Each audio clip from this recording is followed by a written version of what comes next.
Guys আমাদের মাইনক্রাফটের real লাইফের ঘর পার্ট 3।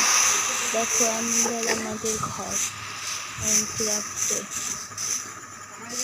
এখানে আছে একটা ঘর, এটা হলো আমার দাদুর, এর সঙ্গে আছে কারখানা। দেখো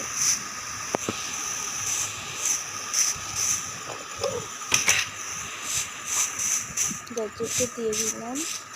এবার যাব পাগলের ঘরে।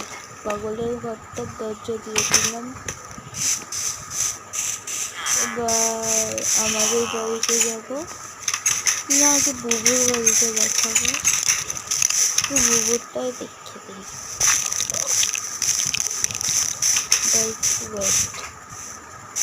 ওয়েট